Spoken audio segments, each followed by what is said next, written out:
An oil change gone wrong. A rideshare driver goes for simple maintenance and later discovers a big problem. Macy Davis spoke with Shantez Allen about her month of struggles trying to get back to doing the only form of work she can do right now. On January 6th, Shantez Allen went to Take 5 on Nettleton in Jonesboro for an oil change. As a rideshare driver for over 3 years, it's a trip she often has to make, but this visit was not routine, and she was shocked by what happened just hours after leaving the auto shop. It's just a mess. It's a mess, and I didn't ask for any of it. When Shantez pulled into the Take 5, she told them she just wanted her oil changed. They went through a round of questions. Did she want her filters changed, new windshield wipers, her coolant flushed? I declined all of those things and just told them solely oil change, nothing else. After that, she was on her way. She ran some errands, then headed to pick up an elderly woman for a rideshare. That's when she realized something was wrong. I thought I was on fire because I was smoking just that bad from under my hood. I tried not to cry in front of the lady. I didn't want to scare her, but it really devastated me because this is all I have. This is my sole income. I popped the hood to see where the smoke was coming from, and that's when I saw what I saw. Coolant was flying everywhere, so I had to turn the car off, and I noticed that my coolant cap was not on my reservoir. Shantez told Take 5 employees she didn't want her coolant flushed, which was why she was upset in the first place. None of this would have happened because, I mean, like, why even touch it? And no means no. Shantez tried to call the local Take 5 number, but the call went straight to corporate.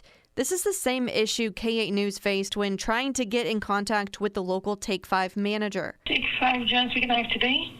Hi, I'm wondering how to get in contact with the manager of the Take 5 on Nettleton in Jonesboro. In the meantime, I was looking for another coolant cap myself, and I had to call an Uber to save me while I was trying to save someone else. You might remember Shantez from a story K8 News aired last year. She gave a life-saving ride, taking her rider to the hospital on Valentine's Day during a medical emergency. I'm always the one that's saving other people, or the backbone, or the strong one for a lot of other people.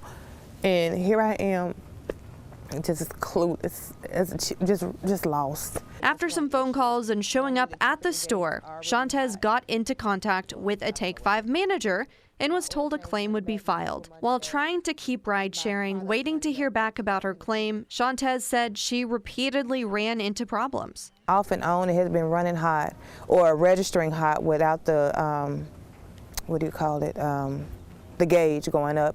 And then the engine light is on, and then the ETC light is on, and it was just like a whole lot of stuff. Then the shifter came on. When she checked back in on her claim on January 16th, no claim was filed. Shantez said she waited for a call from someone with Take 5 about her claim, but she had to take the initiative. On January 23rd, a claim was filed. At that point, Shantez said her car was inoperable. The only communication she had with Take 5 was through a third party handling the claim.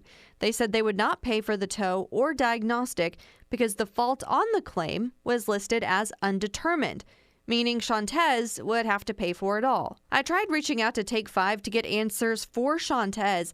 She had the phone number of a woman who is allegedly a manager there. I called the number and left a voicemail with no response. After my failed attempts to contact a manager by phone, I headed to the Nettleton location. Is a manager here right now? The manager for the time being, yes. Okay. Can I speak to them? John, customer wants to speak to you. All right, let me call my big boss. Okay. And I'll get back with you. Okay, thank you. After waiting for 30 minutes, I gave them my contact information and told them to reach out if they would like to give a statement. I was finally able to get in touch with the Senior Director of Corporate Communications, and after K8 News got involved, corporate said Take 5 would pay for her tow and the diagnostic. Shantez was still upset because she was learning all of this through K8 News before the third party finally reached out to her on February 4th. All the while, Shantez has been losing money and is behind on payments. She wanted Take 5 to take responsibility from the beginning. I'm not trying to be vindictive. I'm not trying to be malicious. I need to what was wrong corrected. That's it. Fix it. We asked the Take 5 corporate communications director why the tow and diagnostic weren't covered in the first place. From what I understand, the Take 5 did leave the coolant cap off and admitted that they did that. Worked with her to get everything back in working order, and then she drove 2,300 miles on the car before she experienced any issues. Shantez said she did have problems with her vehicle off and on in the days following her initial Take 5 visit. She said it started with overheating warnings and dashboard alerts. Shantez needs to give rides for income, but she loves her job. His name is Smoke. Me is Smoke, aka Smokey Duke. We be everywhere. Outside, inside. She's ready to get back to work and help get people where they need to be every day. Reporting in Jonesboro, Macy Davis, K8 News.